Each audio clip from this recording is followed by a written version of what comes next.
Okay, ladies and gentlemen, there's a lot of material in this chapter, and I'm going to go through it as quickly as I can, but I think we can both agree that what's most important is that you get a thorough review of the economic concepts that we're going to use throughout the course to explain teams and leagues' behavior.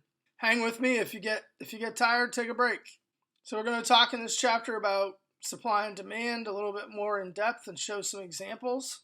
We're going to be talking about the production function, so how teams use inputs to create outputs and how they can do that most efficiently. And then we're going to be talking about monopolistic competition, monopolistic markets versus competitive markets, and we're going to use ticket pricing as an example. And then lastly, I'm going to briefly talk about the origins of professional sports from an economic perspective. Let's get started. So supply and demand. I talked a lot about supply and demand, more than I expected to in chapter 1, so maybe I can talk a little bit less here. But supply and demand is a model that, again, we use to predict, explain, or describe the choices that people make, that consumers make about a good, service, or even that firms make about the allocation of resources. So demand is the sum of all individuals' demands. When this example we're talking about, we'll use an example in this chapter of baseball cards. So if I asked every one of you how much you're willing and able to pay for 100 baseball cards, you're all going to have different answers to how much you're willing and able to pay. And that summation of all of your individual different answers, or if we asked everyone in the market for baseball cards, we would get what we would say is the demand curve for that product. So as price rises, we switch to other products that achieve the same result. So I was talking about Lakers tickets earlier, where, if I just want to be entertained, I have other options. If the price to a monster truck show is an alternative to a Lakers game and the price for Lakers tickets gets too high, then I'm going to go spend my money on the monster trucks. Just like many of us as consumers have done with movie tickets over the years, the prices have gotten so high that I'm very hesitant to go to the movies. I would probably choose some other alternative. So that is explained by the law of demand, because as price rises for a particular good or service, people will switch to goods or services that are cheaper, and they will consume that particular good or service as a substitute for the other product or service whose price has risen. So I talked about market demand is the demand curve is the sum of curves. This is a basic demand curve, and it's a simple demand curve. We see that on the y-axis we have the dollar amount, price per card, and on the x-axis we would go from 0 to some number, and the Q, the quantity of cards demanded. So if we're using this, for example, would be the demand for baseball cards. And then we have our demand curve, which is our demand line, essentially, that slopes from high on the left to low on the right, showing that relationship that as price is high, quantity demanded is low, and then as price is lower, quantity demanded is higher. So the price and quantity supplied, so we talked about the law of demand, but we also have the inverse of that, and that's the law of supply. The price and the quantity supplied of a good are positively related.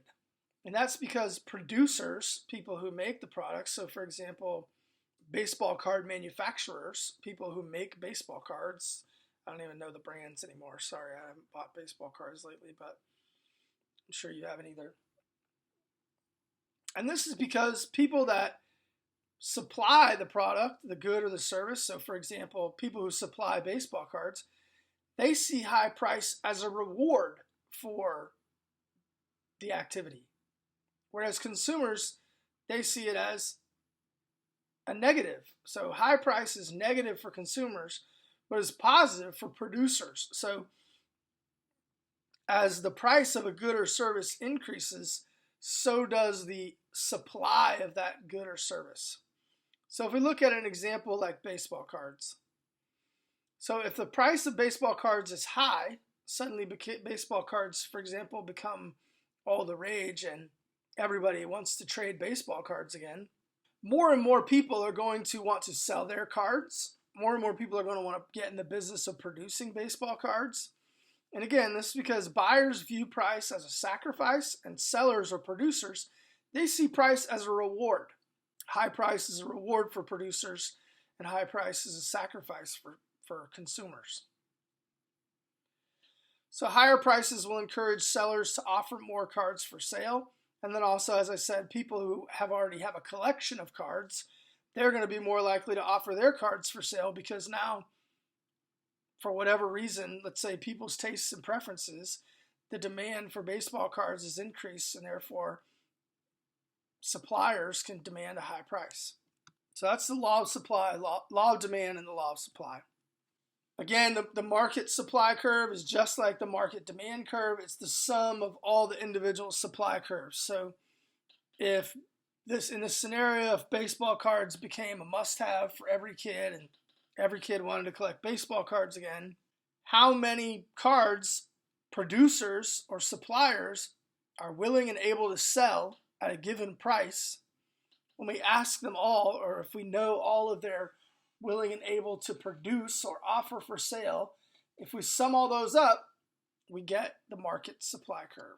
So the market supply curve is basically the inverse of the demand curve. So if we're looking here at figure 2.2 at a basic supply curve, and we're looking at the example of baseball cards, on the y-axis we have the price per card again, going from 0 up to some infinite number. And on the x-axis, we have, again, the quantity of cards that suppliers are willing and able to sell.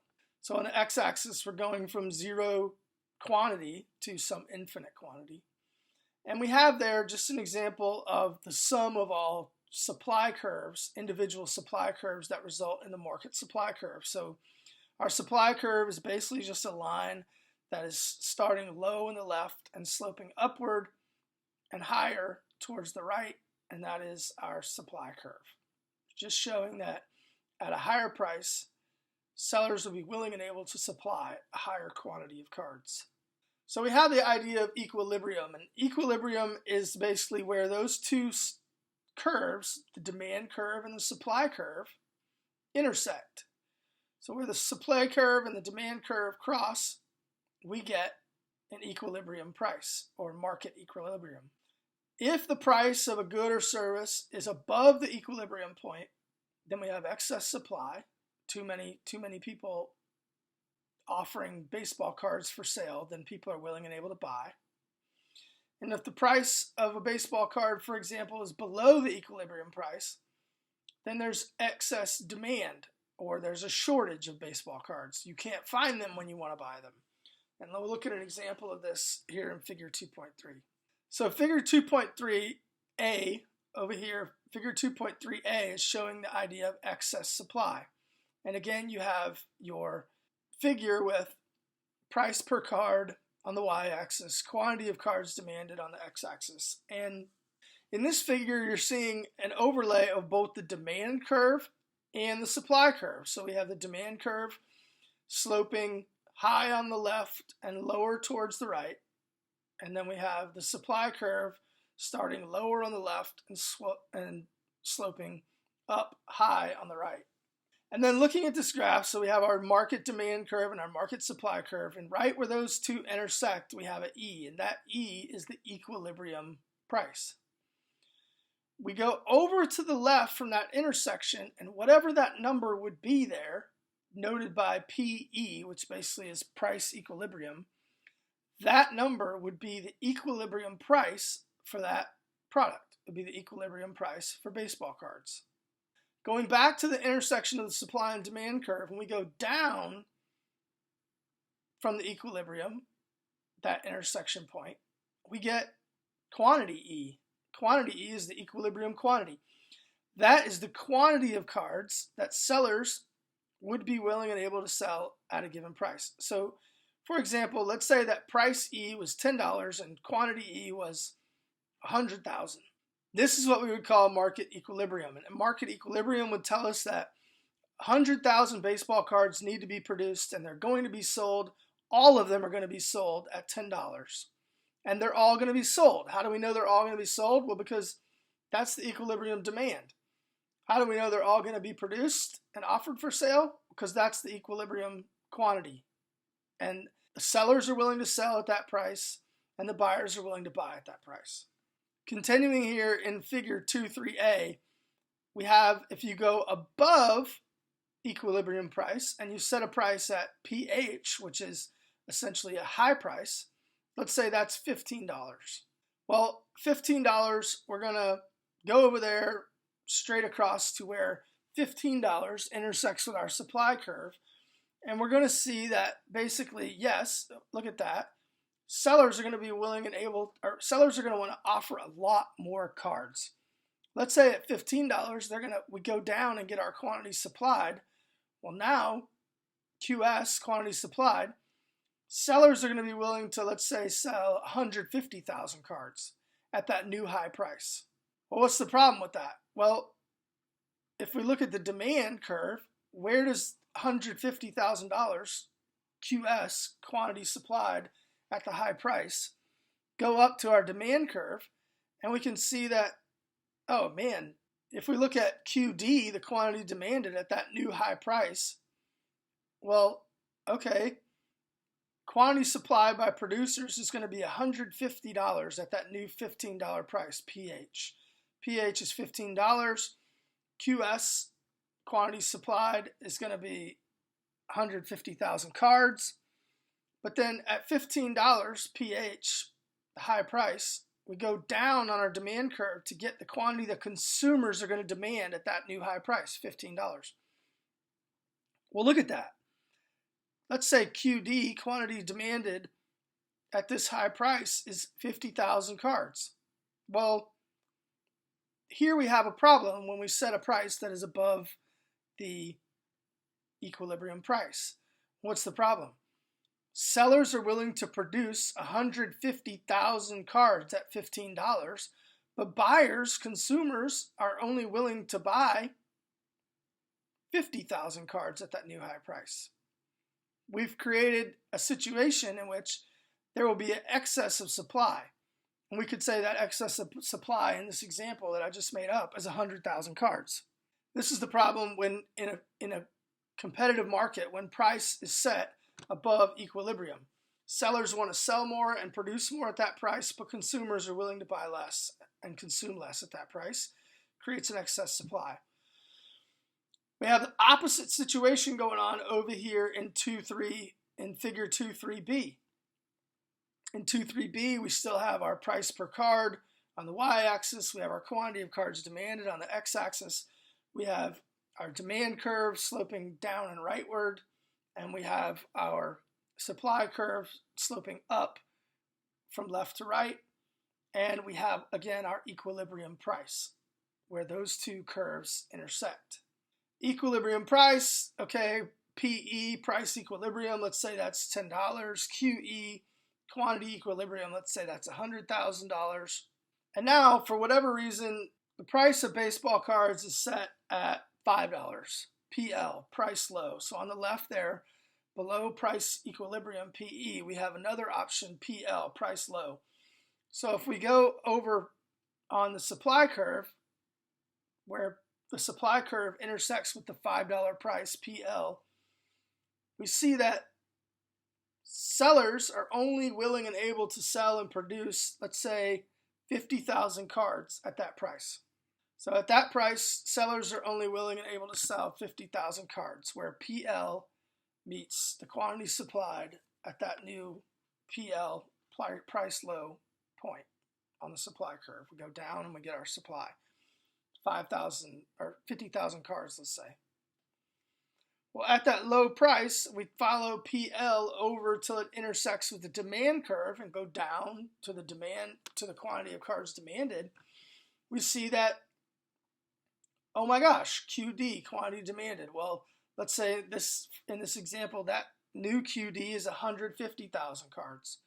Now we have a situation where sellers are only willing to produce 50,000 cards and sell them for that low price, but consumers are willing and able to consume 150,000 cards at that low price.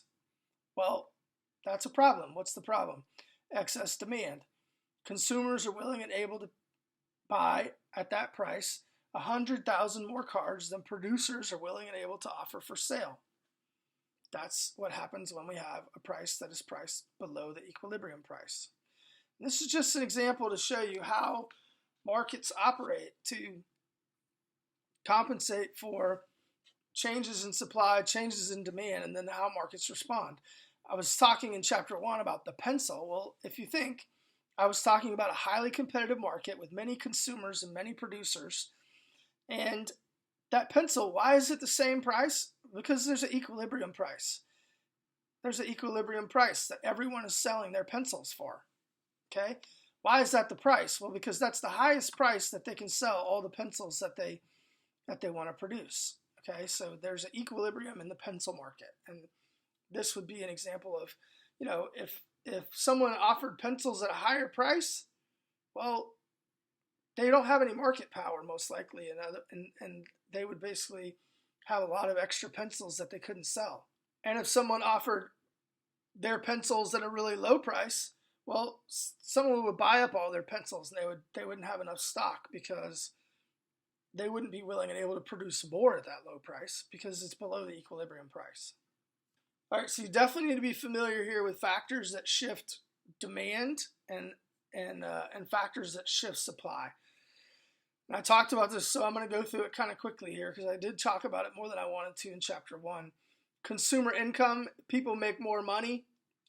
That will cause a positive shift in the demand curve for a product or service. People make less money. There's a recession. There's going to be a leftward shift in the demand curve for those products or services.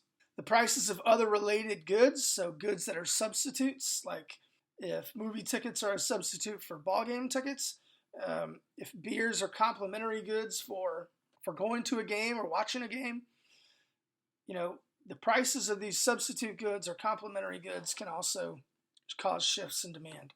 Know that substitute goods are goods that I would choose instead of the product or service we're talking about.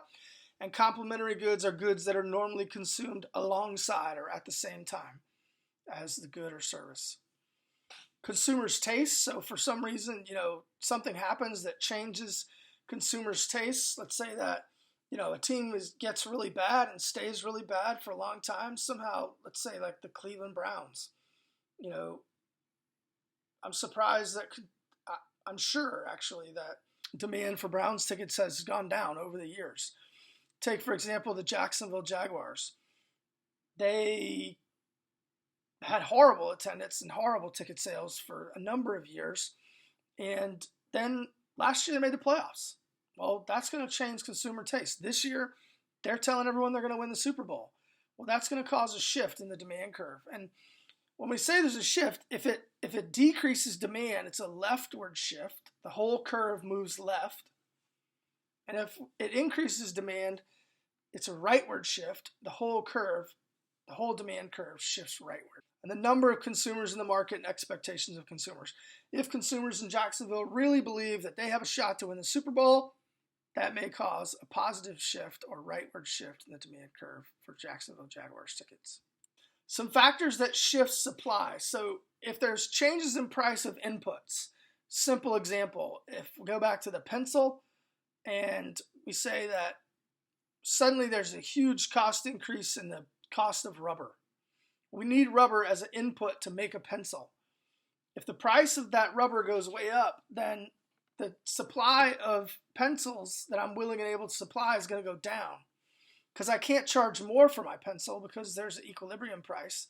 So I'm going to supply less as an example. If there are changes in technology, usually changes in technology are positive, meaning we find more efficient, more cost-effective ways using technology to produce a product or service. That might cause a positive shift or a rightward shift in the supply curve. Generally, we add a tax. We don't take away a tax. So if a tax is added to a product or service, then that is going to cause a leftward or negative shift in the supply curve.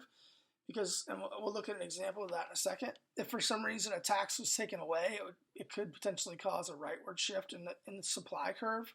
Supply curve we're talking about now, okay? Natural or man-made disasters that interrupt or cause problems with production of a good or service can cause a shift in the demand curve or supply curve. And then also the expectations of suppliers.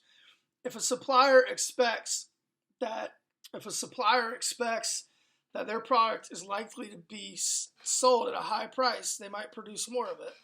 But if for some reason they expect that the future of their market is not great, they're going to supply less. So we have the demand curves and the supply curves that are the sum of all individual demands and supplies. But then we have all these things that can change or shift that demand or supply curve. Here's an example here in figure 2.4. In figure 2.4a, we're looking at, again, a demand curve with the price per card on the y-axis and the quantity of cards, baseball cards, on the x-axis.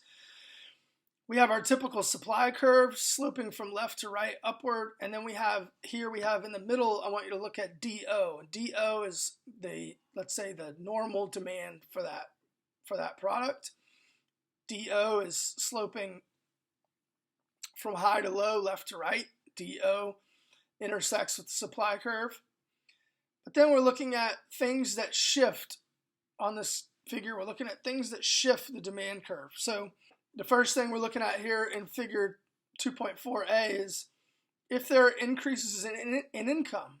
Well, that will cause a rightward shift in the demand curve, which results in this new demand curve of D1, which is still sloping high from the left to lower on the right, but now is located to the right of the original demand curve.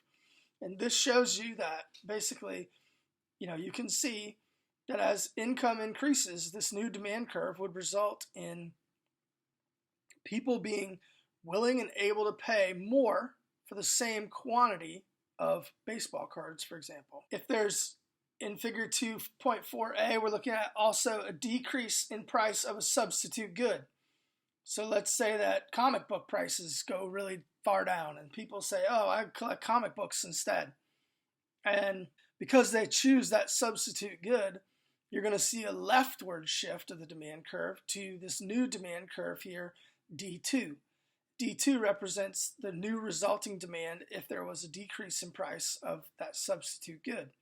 So we have here a leftward shift in the demand curve, resulting in this new line to the left of the original demand that is showing that people would be willing and able to pay less for the same amount of cards as they were before there was a decrease in price of a substitute good.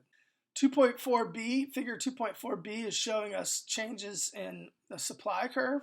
So we have here our figure with price per card on the y-axis, quantity of cards on the x-axis, and we have our original supply curve and our original demand curve.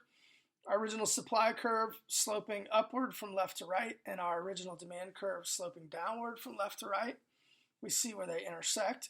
But then the figure is showing two more scenarios, which is S1. S1 is the new demand curve that results from the increase in cost of, let's say, an input. So the cost of something that is needed to make that product or service goes up, and therefore the supply curve for that particular product or service is going to shift leftward, which results in this new demand curve S1, which is showing you that sellers are going to be willing to supply less of that particular good or service than they were before there was an increase in cost.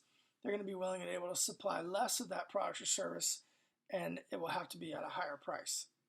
The figure 2.4b is also showing another line, another demand curve S2 to the right of original S0.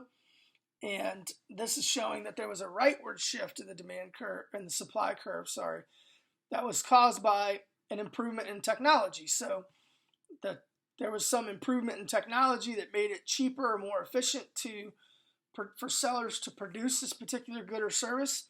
And as a result, it caused a rightward shift in the supply curve, resulting in this new supply curve S2.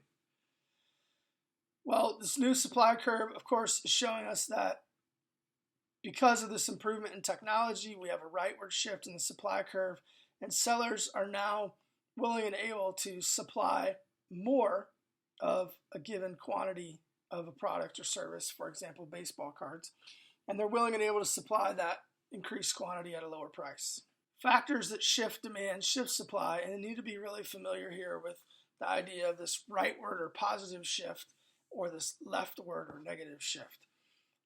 With demand or supply, when we have something impact demand or supply negatively, we say it shifts left, and we show the demand curve shifting left, as these two figures show. And then when something affects the demand or supply for a product or service positively, we show those as a rightward shift. Okay, so just like these figures are showing, when it's positive, it's a rightward shift in either demand or supply curves. This last example, figure 2.5, is showing you what would happen if you have here price per card on the y-axis, quantity of cards on the x-axis. We have price 0, which is our equilibrium price. We have quantity 0, which is our equilibrium quantity, Q0, P0. And these are intersecting with the normal demand curve, sloping from high on the left to low on the right, and the normal supply curve, sloping from low on the left to high on the right, and intersecting with the demand curve, illustrated in this figure as SO. This is our original equilibrium supply. So let's say that there was a tax that was placed on baseball cards. Well, as a result of that tax, price has to go up. So we get this new price that is above the equilibrium price, PO, and we get shown here PT, which is our new tax price. When we come over on our demand curve at our new high price, obviously we have to get a resulting lower supply, because if you go down from the demand curve to the quantity of cards, you'll see this is the quantity demanded at the new taxable price, QT. We go up to our demand curve from QT, we see this is the quantity that's going to be demanded now at this higher price. Well, because of that, sellers are going to have to supply less. This causes this leftward shift in the supply curve. We need to have this concept of elasticity. And elasticity is basically the extent to which, what I just described for you, the extent to which supply or demand change based upon price. If you think about that normal demand curve or that normal supply curve, and I said that, okay, if the price increases, the quantity demanded will certainly decrease. Well, how much? To what degree does that happen? Let's say that let's use an example here. I'm going to run a soccer tournament, and I want to have 100 teams in my soccer tournament, and last year I only had 80. Well, someone has the idea that, you know what, we could just lower the price. And if we lower the price, we'll get 20 more teams, and we'll get our goal of 100 teams. And because we lowered the price, this will happen, right? The law of demand would dictate that the quantity demanded would be higher at a lower price. To what degree? We're talking about a pretty big change, almost 20% change that I'm trying to get out of this change in price. How much do I need to decrease the price in order to result in a 20% change in quantity demanded? This is the idea of elasticity. Elasticity is helping us to figure out how sensitive or how responsive a product or service, like a tournament entry fee, how responsive is that product or service to a change in price? So we have this concept about elasticity, and let's look here at elasticity of supply. And this is your first formula that you're going to look at since your last economics class, so don't freak out. So simply, elasticity of supply equals the percent change in the quantity supplied divided by the percent change in price. What this formula is saying is that we can calculate how responsive a product or service is to a change in price. We can calculate that relationship between changes in price and how they affect the quantity that consumers or producers are willing and able to sell. We do that by calculating the elasticity of supply. So this is the formula. I just read it for you. So let's use an example here. We have a 1 cent increase in the price of a 10-cent baseball card. All right, so 1 cent divided by 10 cents equals 0.1 or 10%. So our change in price is 10%. So that's the second part of our formula there. The percent change in price, P, is 10%. As a result of that increased price, we know that the law of supply would tell us that more sellers are going to increase production. They're going to be more willing and able to offer cards for sale at this new 11% price. So when cards went up to 11 cents, there was a 200 pack increase in the production from 1,000 packs. So equilibrium was 1,000 packs at 10 cents. Cards went up to 11 cents, so now producers are going to produce an additional 200 packs because that's what they would do, because the benefit of producing baseball cards has increased by 10%. All right, so what's the percent change in the supply, in the quantity supplied? 1,200 cards now minus the 1,000 earlier, so we have a 20% change in the quantity supplied. So we plug that into our formula. Elasticity of supply equals 20% divided by 10% equals 2, okay? So we know now that when the price of a card rises by 10%, the supply for this card rises by 20%. And we've calculated the elasticity of baseball cards is 2. We have a similar way to calculate the elasticity of demand. And the formula is very similar. The elasticity of demand equals the change in the quantity demanded divided by the change in the price. So if the price of our card increases from 10 cents to 11 cents, and the quantity demanded falls, because that's what it would do, because now we have a higher price, people are going to be willing and able to buy less. Quantity demanded falls from 1,000 to 750. So we have there plug that into our formula. What's the change in the quantity demanded? It's negative 25% change in the quantity demanded based upon divided by this 10% change in price. So the elasticity of demand for baseball cards in my example is negative 2.5. When we calculate the elasticity of demand and it falls between 0 and negative 1, we would say that this good or service is price inelastic, meaning it doesn't respond to changes in price. When that calculation for the elasticity is greater than negative 1, we say that that product is elastic. That product or service is elastic. I'll give you an example. Baseball cards are certainly price elastic. In my example, we got a negative 2.5. So we would know that baseball cards are certainly price elastic. There are many products or services that are price inelastic. Gasoline, for example, is price inelastic because changes in price don't really have much effect on the change in quantity demanded.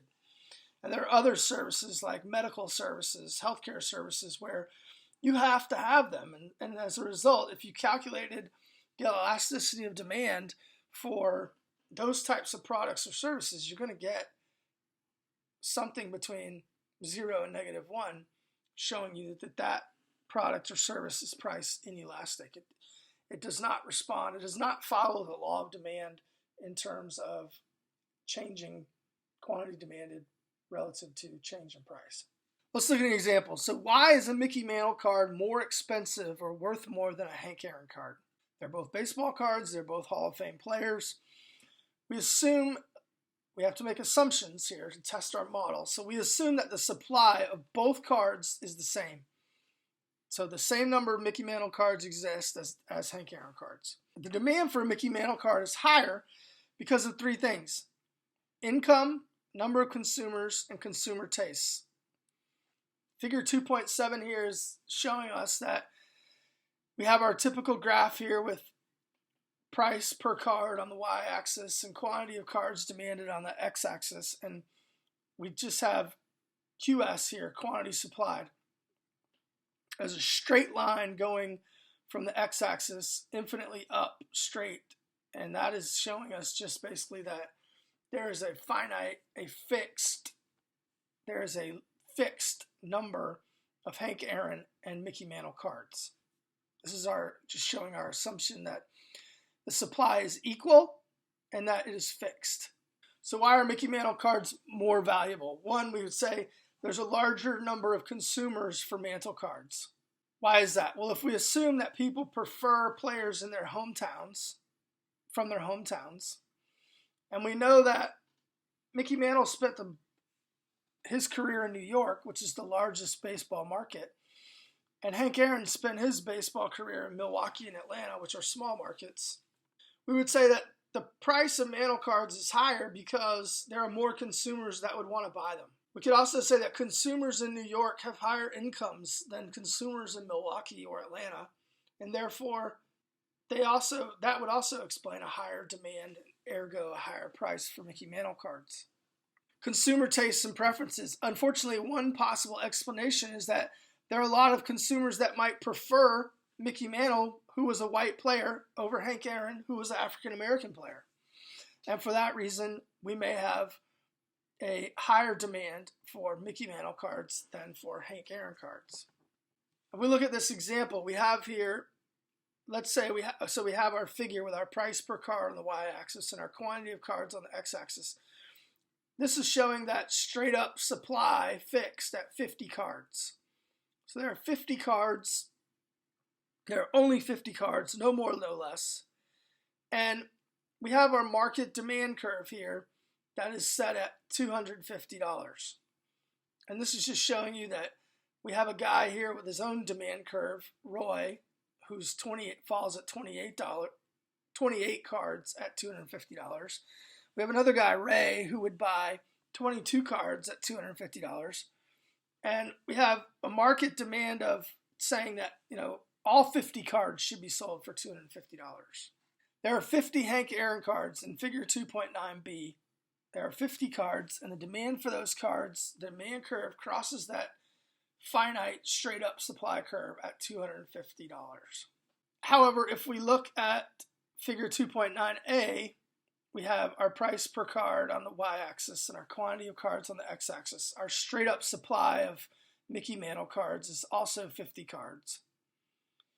But the demand for Mickey Mantle cards is, you can see when you look at the two figures, the demand curve for Mickey Mantle cards crosses that finite straight up supply line at $50 or at 50 cards. But it crosses it at $800. So all 50 Mickey Mantle cards should be sold for $800. It just demonstrates that rightward shift, okay? That rightward shift for Mickey Mantle cards based upon those three factors we talked about versus Hank Aaron cards results in a higher price for a similar item.